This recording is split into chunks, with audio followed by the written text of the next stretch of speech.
Ninth class student, आज हम लोग केमिस्ट्री में देखेंगे law of chemical combination. Law of chemical combination में सबसे पहले हम लोग देखते हैं law of mass conservation. Law of mass conservation, यहाँ जो law of mass conservation law है वो कहता है कि किसी भी सब्सटेंस को न तो हम लोग प्रोड्यूस कर सकते हैं और न किसी सब्सटेंस को डिस्ट्रॉय कर सकते हैं। अर्थात हम कह सकते हैं किसी भी सब्सटेंस का जो मास होता है वो हमेशा कंजर्व रहता है। अगर हम किसी भी केमिकल रिएक्शन या किसी भी फिजिकल चेंज की बात करें तो ड्यूरिंग द केमिकल और physical change always the mass of the substance will remain conserve. जैसे हम लोग जानते हैं कि ए और बी, सपोज कीजिए A and B are the reactant. सब बच्चे जानते हैं कि the substance which takes part in a chemical reaction are called reactants. और यहां पर सपोज कीजिए C plus D are the product. तो according to law of conservation mass, यहाँ पर जितना मास आपके रिएक्टेंट का होता है उतना ही मास आपका प्रोडक्ट का होता है। अर्थात यहाँ पर किसी भी प्रकार से मास का लॉस नहीं होता है, किसी भी प्रकार से मास का लॉस नहीं होता है ड्यूरिंग एनी केमिकल और फिजिकल चेंज। तो according to law of mass conservation, this law state that the mass of reactant will equals to mass of product. तो यहाँ पर किसी भी प्रकार से मास ऑफ रिएक्टेंट लॉस नहीं होता है। चलिए हम लोग एक एग्जाम्पल की सहायता से इसको हम करने का प्रयास करेंगे। तो बच्चों से बेटा प्रॉब्लम लाओ एक। तो सपोज कीजिए कि एक केमिकल रिएक्शन है और केमिकल रिएक्शन में हम देखते हैं कि sodium carbonate react with the ethanoic acid.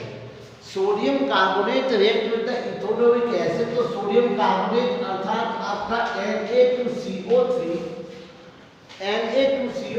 react with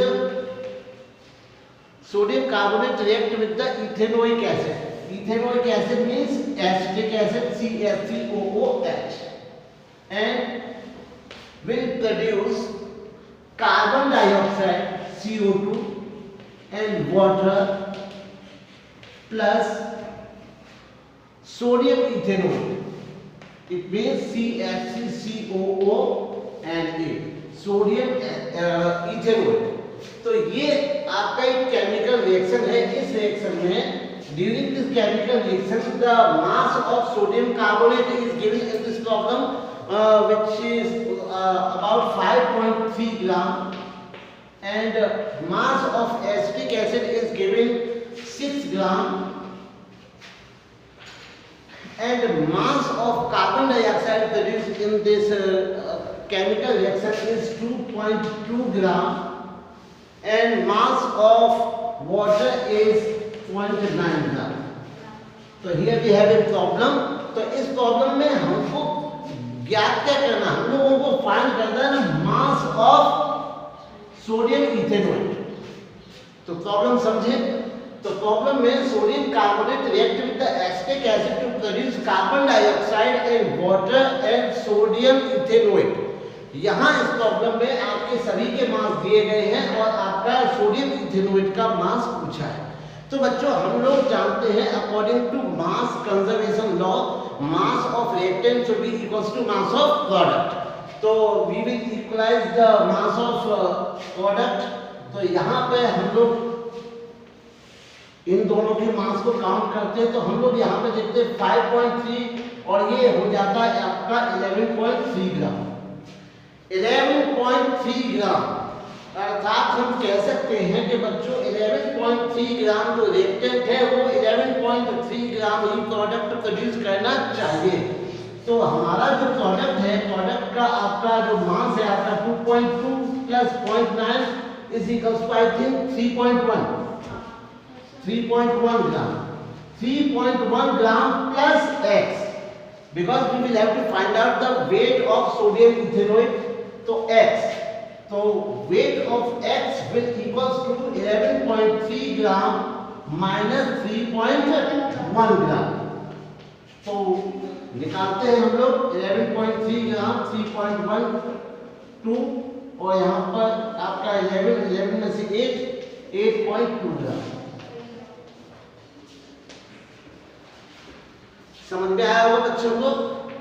तो इस प्रकार से हम मास ऑफ कंजर्वेशन की सहायता से, मास ऑफ कंजर्वेशन लॉ की सहायता से हम लोग सोडियम इथेनोएट का वेट निकाल सकते हैं। तो यहाँ अब हम लोग दूसरा एक लॉ देखते हैं, लॉ ऑफ डेफिनेट प्रोपोर्शन।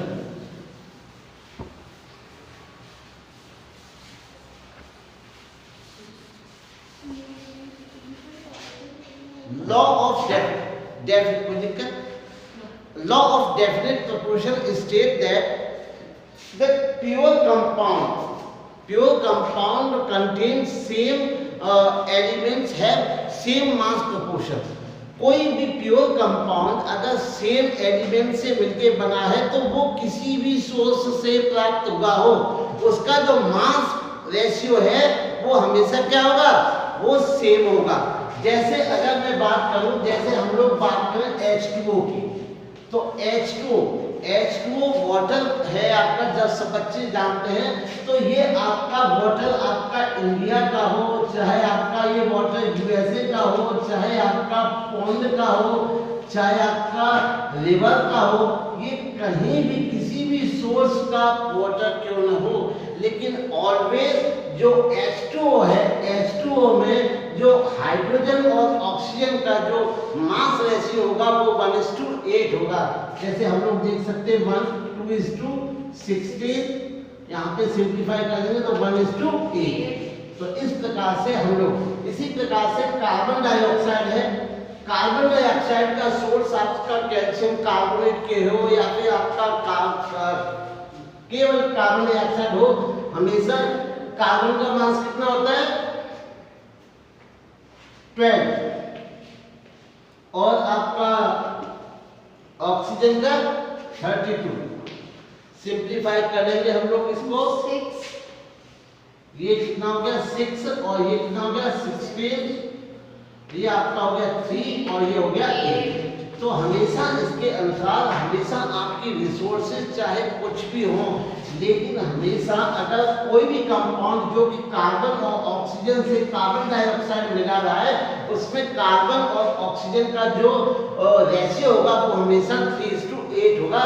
अर्थात जो law of definite mass proportion कहता है कि अगर कोई भी कंपाउंड उसमें सेम एलिमेंट है, सेम एलिमेंट के बाद उसका जो मास होगा, मास की जो एटॉमिक जो रेशियो होगा वो हमेशा वो एक निश्चित अनुपात में होगा। तो बच्चों को आज ये जो लॉ करवाए हैं, law of definite mass proportion और लॉ ऑफ केमिकल कंजर्वेशन, आप लोगों को मास कंजर्वेशन आप लोगों को समझ में आए होंगे।